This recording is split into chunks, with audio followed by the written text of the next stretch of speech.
Look at this. Hey. Dudes. Well, I'll tell you this, guys. 8 years ago, if you'd have told me that this group of people right here would be in the same interview on a thing called Zoom, I wouldn't have believed it. Drew, great to see you again, man. David. You too, Clint. I've talked to David like 5 times since I have you, though. That's another crazy deal. That's awesome, man. That's cool. Yeah, it's good to see you, Clint. It's been a while, man. It has, man. Guys, this is such a pleasure.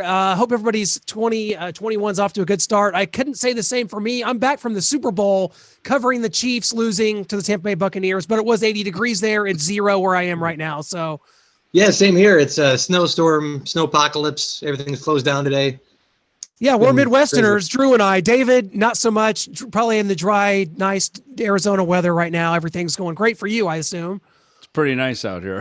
Sunny blue skies. I don't feel your pain. You know, I'm a Midwest kid myself. I grew up in Minnesota.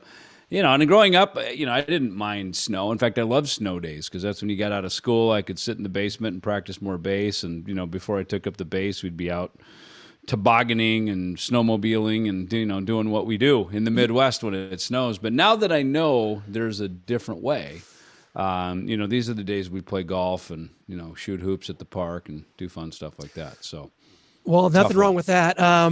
You can tell with the David's video, it's nice and warm looking, and then you look at mine, it's cold and icy. Glowing. Yes, cold and icy.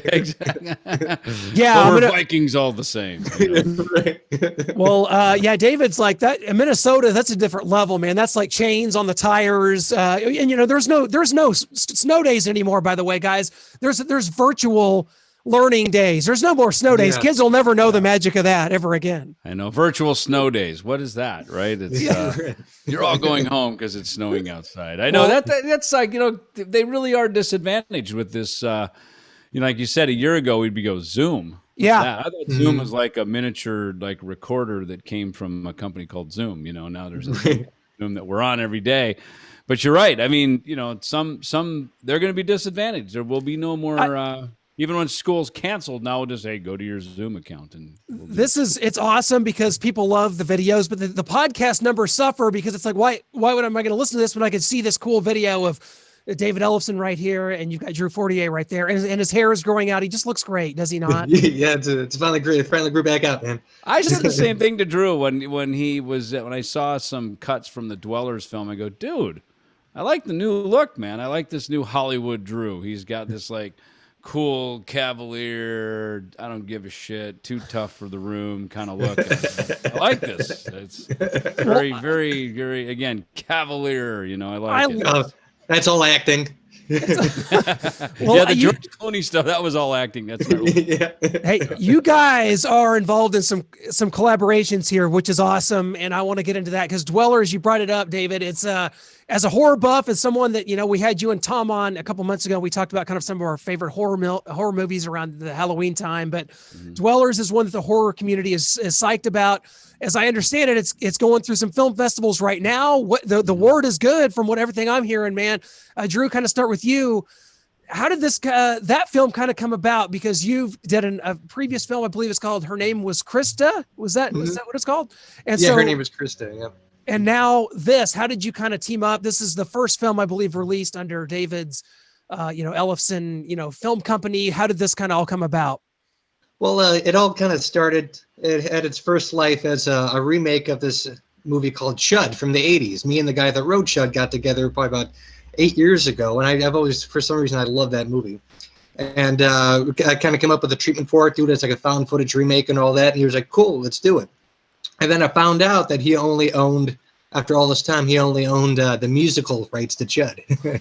And so I kind of had to put that on the back burner. And then I, what was I doing at the time? I was kind of doing the Zen from Mars thing. That was kind of just going just nowhere. And it's like, I always got to do something, something different. And then I was thinking, I was like, well, I could probably turn this into something else. And I mean, I could just shoot it for nothing and then make something of it. I think it'd be kind of fun. And then I thought, I was like, maybe David would be interested in like being a producer on it, expanding to Ellefson Films and all that. And it all kind of came together from there, and everything just kind of just locked into place and made sense. David, are you a horror guy, or is Tom more the horror guy? How did you kind of get involved in the film side of things? And are you a big horror fan and, you know, kind of in your own right? Well, those guys are all way more scary than I am. Let's put it True. that way. All right. So, you know, it's funny. I am, and I appear at, you know, a lot of these horror cons. Kind of started Comic Cons, but I noticed, you know, the Comic Con brand kind of trends more towards Star Wars and Marvel, and, you know, a lot of younger kids and families and stuff. But what I think I love about the horror conventions is that it really marries well with heavy metal. And Rob Zombie, of course, probably being the front runner as far as a musical artist who really, you know, really brought something to the table with this. And that's why when we started talking about Dwellers, it's, you know, probably what, 2019, I guess, when we kind of started bringing this up. Yeah. And it's, now that's what I said to Drew. I said, listen, you know, if I'm going to be going to these conventions, you know, it's great to be invited and sit as a musical celebrity artist, but I'd rather bring something to the table. You know, if I'm coming, let me bring my bass, let me play. You know, if I'm coming to a horror con, let's get the film there. You know, let's bring this there. So, you know, the people at Mad Monster, their convention brand, they were. I appeared at one here in Phoenix back in September, and they really did it right. They were the first one to really reopen with COVID. They had a great traffic pattern of how people needed to flow across the convention floor, limited number of people each day. And it was profitable, and so they said, hey, we're going to try Charlotte, North Carolina. And that's what I brought up to him. I said, hey, I've got this film that we're working on, Dwellers. Can we bring it down there? And the organizer, whose name is Eben, is very gracious, and he, you know, in fact, he's offered us a premiere in Hollywood if we want it. And I said, well, look, let's start at the convention. Let's see how it goes there. And that's where this whole thing is really, you know, branched out to. And I've become friends with a lot of the people. Of course, Robert Englund appears a lot of them, a lot of the actors, you know, guys that played, you know, Jason from Friday the 13th, and, you know, all these different people. You know, I've become buddies with them, you know, appearing at these conventions. So it's kind of like when you become a professional musician. It's like, sure, I'm still a Kiss and an Iron Maiden fan, but when you're playing with them and, you know, breaking bread backstage at catering and seeing each other in the hallways, you start to kind of look at everybody a bit more as a peer, which is kind of a fun place to be. So it's nice now. You know, I grew up on all my, you know, Halloween and Friday the 13th and all that kind of stuff when I was a kid. But, you know, now it's fun to be coming to these conventions a bit more as a contemporary with them, bringing something to the party. Well, it's always been such a perfect marriage, heavy metal and horror movies. And of course, Megadeth had a song in the movie Shocker, Wes Craven's Shocker back today. It's just always kind of gone so perfectly together. And the film, as I understand it, it's kind of, it's a found footage, like you mentioned Chud, and you kind of mentioned the influences there, but also, you know, if people have seen a movie like the Blair Witch Project, where apparently, Drew, you, as I understand it, you playing yourself go missing, and it's a series of interviews that sort of uncover the horror of maybe what happened to you. Is that kind of? Yeah. It's kind of pretty much the way that the plot moves forward, and is it kind of starts out with the like interrogation footage with one of the members of the crew, and it kind of, you know, from there cuts to me just kind of scrambling together to go to a meeting with David, and then as you find out. You know, with David plays himself as well, and he does an incredible job, and as himself. David. Yeah, tough David with Drew David. Yeah, exactly. yeah, exactly. And so pretty much what gets the movie going is him and Tom gave me a bunch of money months prior to get something done as a documentary on the missing homeless in a certain part of the country, and I didn't do a damn thing. I just kind of took the money and just kind of got lazy. Yeah, exactly. Oh yeah. And so from there, I just kind of scrambled to get together the rest of the crew and try and cobble together a documentary. But as that comes together and we start interviewing the homeless, the story kind of unfolds of how they kind of started relocated underground, and they were considered missing, and then the homeless, the one that were considered missing, actually started going missing underground, and so we end up underground, and then that's when the monsters happen. Can't wait to see that one, guys. David, I don't know if do you have any other friends at this point aside from Drew and Tom Hazard, because you and Drew have also co-authored a book, and it's going to be a series called The Sledge Chronicles, Star Hitman, and it is something that I love the concept of this. David, you've written books before, nonfiction ones. This is your first foray into fiction. You've always wanted to do this. How did you kind of bring Drew into this? And again, do you have any other friends at this point than Tom and Drew? No, I have no friends. All I do is sit in this room right here. I write lyrics, I write songs, I write books, we conjure up ideas, Yeah, it's funny as the highway gets broader, the road gets narrower, Yeah. and sometimes it is that, you get more focused and you get deeper down into your craft because in some cases the stakes get higher and you don't think about it so much, it's like, oh my God, we used to have a saying back in the day, it's called platinum paranoia. Like when you work so hard and finally you get this big hit platinum record, how do we follow it up? Oh my God, we got platinum paranoia. Can we write another song as good as our hit? And that's not the case with what we're doing here, obviously. But we go deep, man. We do some deep dives down into all this stuff that we're creating, and basically being content creators, really. And I love it. I love that our whole world is just being creative. The Rockstar Hitman book came to me when I was in São Paulo, Brazil, on a bass story solo tour back in December 2019. I started writing. I started, just sort of drafting some characters, the initial, the origin of the story, and I hit Drew. I think the next day I flew down to Buenos Aires, Argentina, and I had a day off, and that's when I hit Drew and I said, "Man, I got this idea. What do you think?" And knowing him from Dwellers, that he's got this sick, twisted mind. Like I said, don't let his boyish good looks fool you. Under that hair is a very demented mind.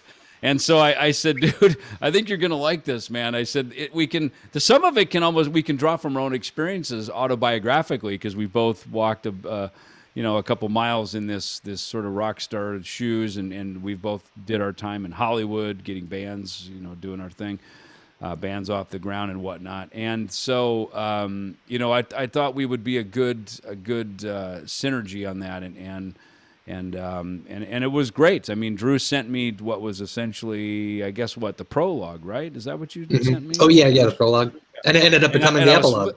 And it ended up becoming the epilogue, and he sent it to me. I was on an airplane.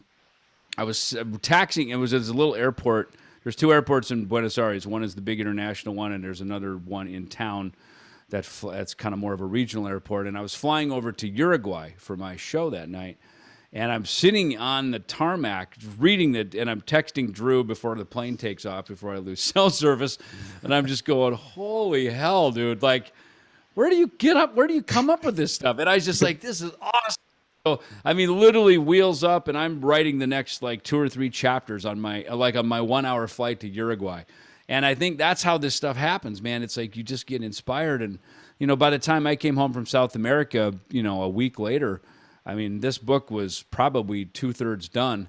And then I placed it over in Drew's lap. I said, all right, dude, time to get out the machete and the fucking hatchet and start getting sick here. And he did. And so we different role, I sort of crafted this sort of the concept, developed some of the characters, like a kid from the mid, stars in his eyes, working to get, gets to Hollywood. The big break comes, and of course, he signs this contract with this clandestine agency who he didn't read the fine print of the contract like most young musicians don't, And I think there's some parallels. There's some realistic parallels to all of us that we get into these agreements. We get, it's like, well, I just want to be at the dance with all the big boys. And so we sign these agreements we probably shouldn't.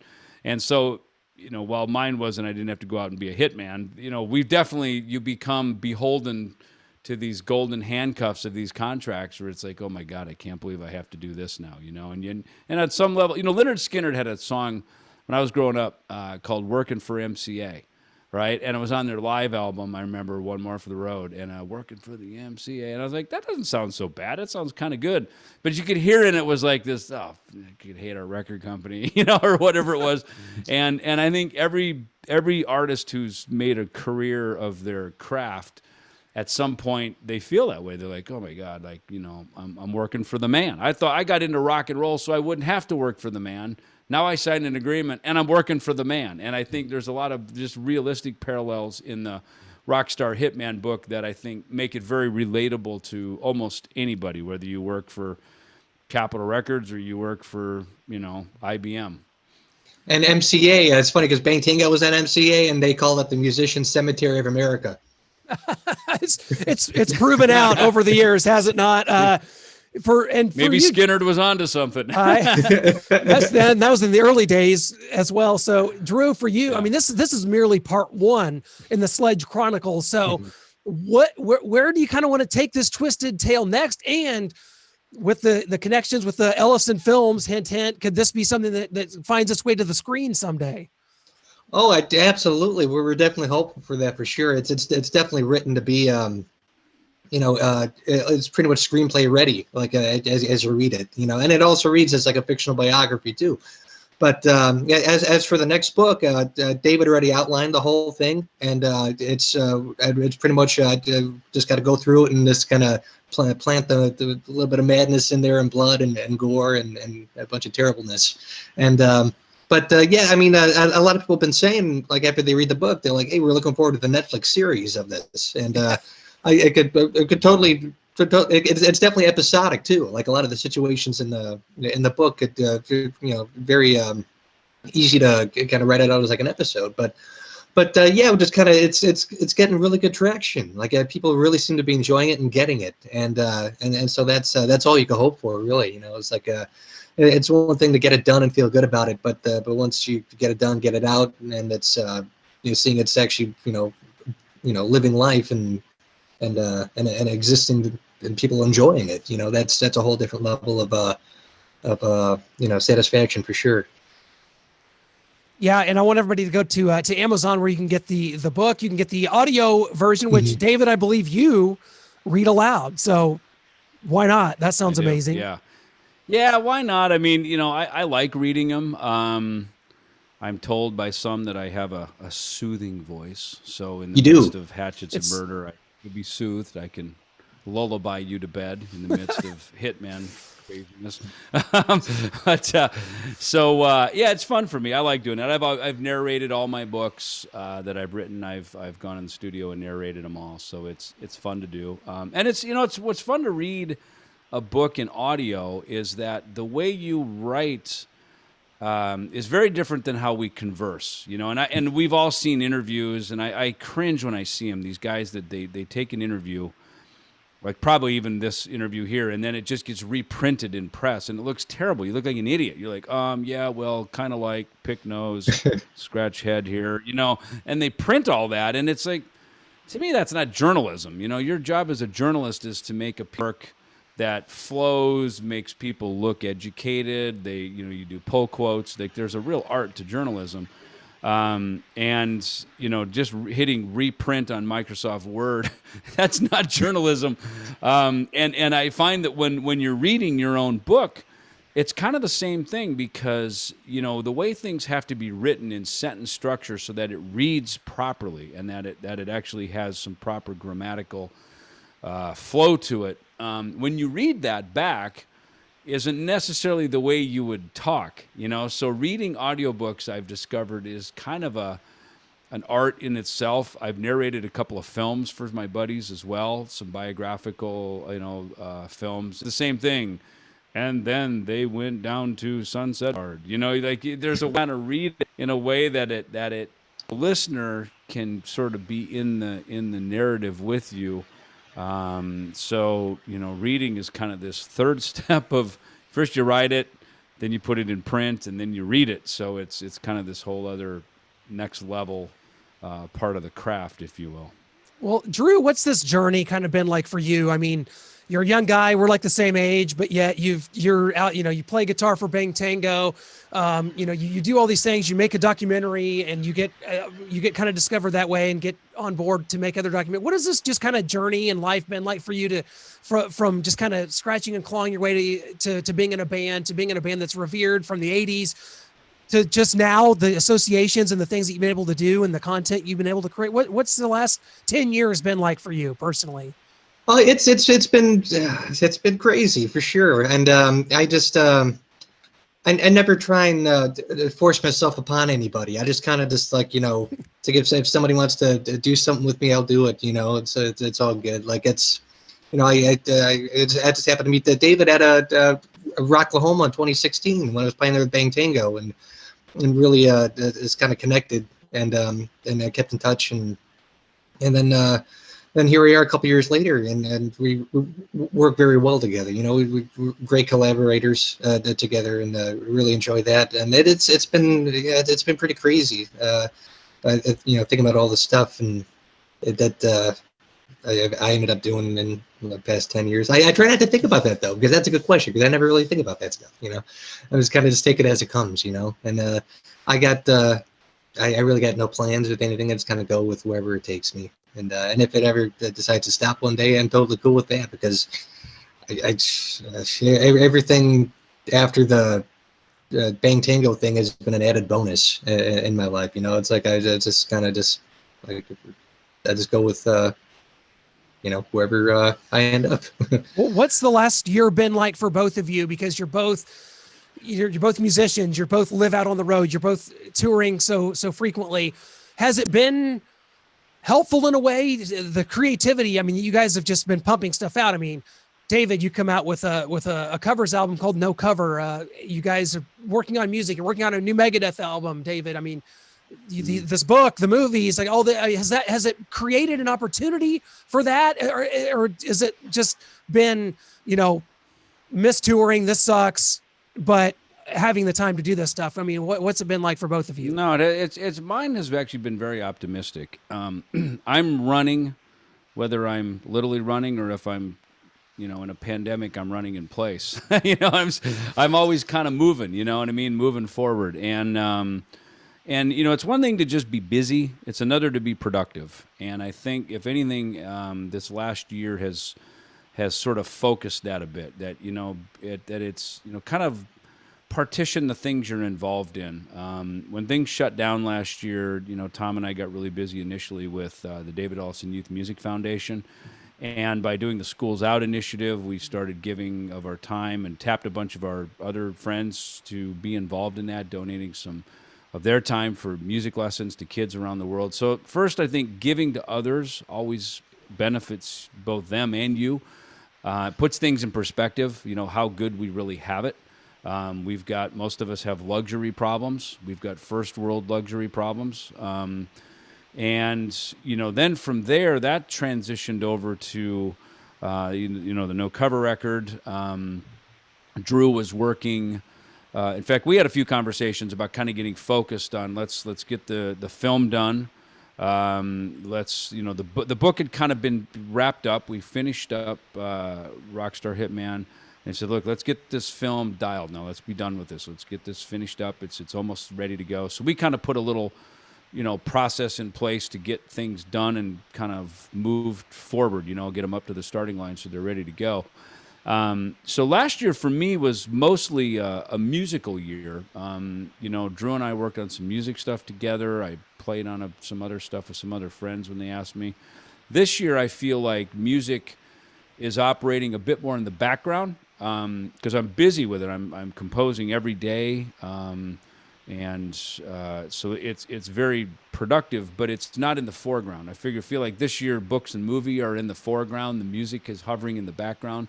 Last year the books and movie hovered in the background while the music was out front, right? So to me they've just kind of flipped roles a little bit, you know, so it is productive and you know, yeah, look, of course we all want to be out performing, you know, that's to me, you know, making records is just, that's what you do. You make the records, you can get out and perform it live, because the performance is, you know, that's another payoff. You know, one, like Drew said earlier, one payoff is to create something and then get it to market. That's a payoff. The other one with a lot of these things is to be there and kind of feel the reaction of it, you know, and that's a cool thing. So look, you know, this calendar for 2021 is anybody's guess as far as live performances. So it's good to have these other things going on creatively and keep the process going, you know, despite the touring setbacks. Yeah, I agree. Oh yeah, pretty much the same thing. And if it weren't for David getting the Mad Monster gig, which is happening this weekend, I probably wouldn't be done with the movie, you know, to be honest with you. He kind of lit the candle under me a little bit, kind of like he does in the movie. And so art imitated life a little bit. So that was the kind of jolt I needed to get that done. And then 2021 is working on Rockstar Hitman Book 2. And I think we're hoping to get that out hopefully by summertime. I think is ideally, probably at the latest, because it's coming together really quick, and definitely going to plan to kind of expand upon the first book and make it more epic. Because so that's one thing people noted about the first book. It goes by really quick and it leaves them wanting just just a little bit more. So we're gonna give them that for sure. And as for everything else, me and David, we did music together. We did the book. We did the movie. I guess what's left? We got to do a musical or a play or something. Yeah, come on. Jazz hands. Well, guys, congratulations on everything. Before I cut you loose, I got to hit you with my final 4 drum roll. 4 quick questions, 2 for each of you, and you give us whatever quick answer comes to mind. Okay. Drew, starting with you, what is the last concert you attended as a fan? Do you remember? I do. It's probably like I don't really go to many concerts, to be honest with you, but this was like probably 2018, and it was the Cult, Stone Temple Pilots, and Bush, and it was awesome. The Cult were amazing.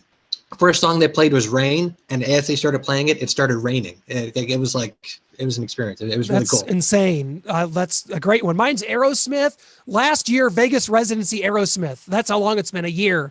What's funny about that is that Jerry Kramer, he hurt himself, and his replacement was Johnny Douglas, who was Kick Tracy's drummer. Yeah, that was the last show. Like the one I saw was the last show before Joey Kramer came back, so he was the drummer. Yes. Oh, cool. So yes, I saw that. Yes, I did. Aerosmith with Kick Tracy's drummer. I did. I'm a big Kick Tracy fan. David, for you, what is the first horror movie you ever remember seeing, like in a theater or a drive-in? And was it a date? Just give us your first horror movie experience at a drive-in. I think it was probably Alien, if that Awesome. would qualify, right? And the first one, I was with my brother and 2 of his buddies, and it was a drive-in down on I-71, Highway 7, highway, not even interstate, it's Highway 71, where it leaves Jackson, Minnesota, where I grew up, goes south down into Iowa. Actually, the movie theater was in Iowa, and right at that road that then splits off to go to Spirit Lake, Iowa. And I seem to remember like a storm came up that night too. Like there was like a tornado coming, and I just remember the alien on the face, man, just freaked me the hell out. And that was a good place to start. That was a good one. Drew, what are some shows that you've found yourself binge watching on streaming services over the last year? Anything that you got caught up on? Anything that we need to watch? What have you been watching? Oh, wow. I used to watch TV shows a lot years ago, and it was usually like Seinfeld and like It's Always Sunny in Philadelphia and stuff like that.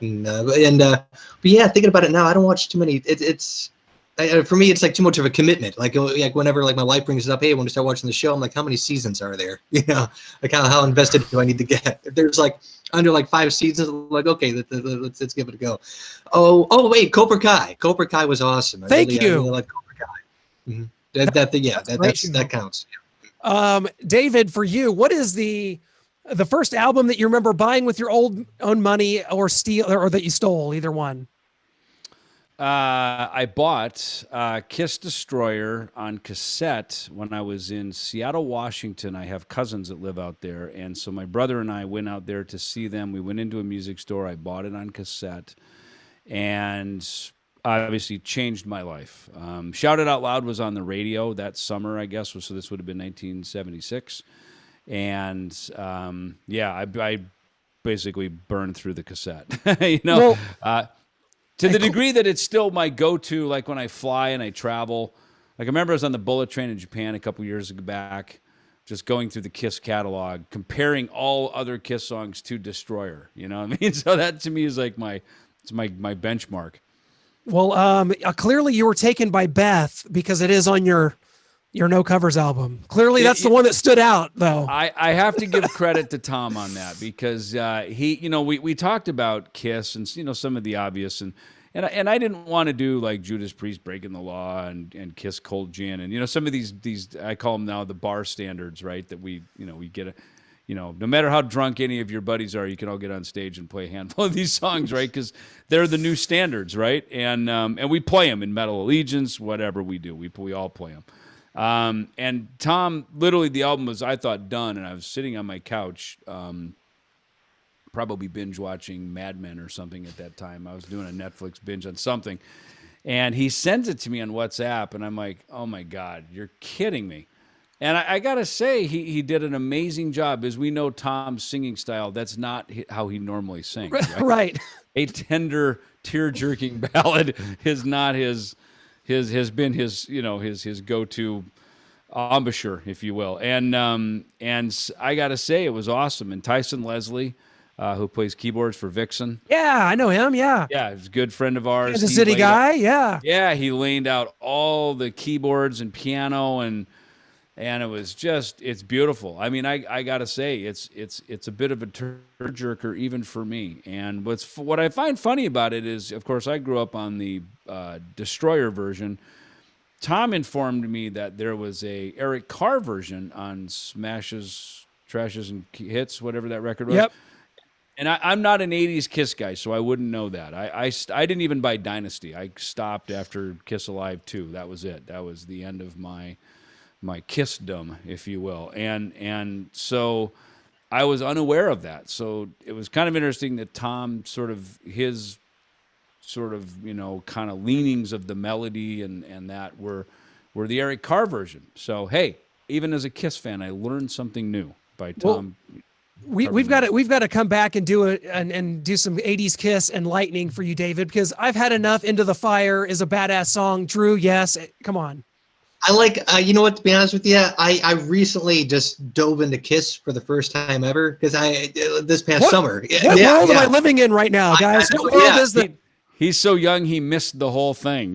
Wait, so you say Into the Fire, I think Dokken. Was there a Kiss song called Into the Fire? It's on Asylum. I've had enough, in parentheses, Into the Fire. It's a different, it's great stuff, guys. I think Dokken. Into the Fire. That's a good one. And to be honest, I only made it up to Lick It Up. That's when I listened to every single album up. I got about halfway through Lick It Up, and I was like, I'm cool.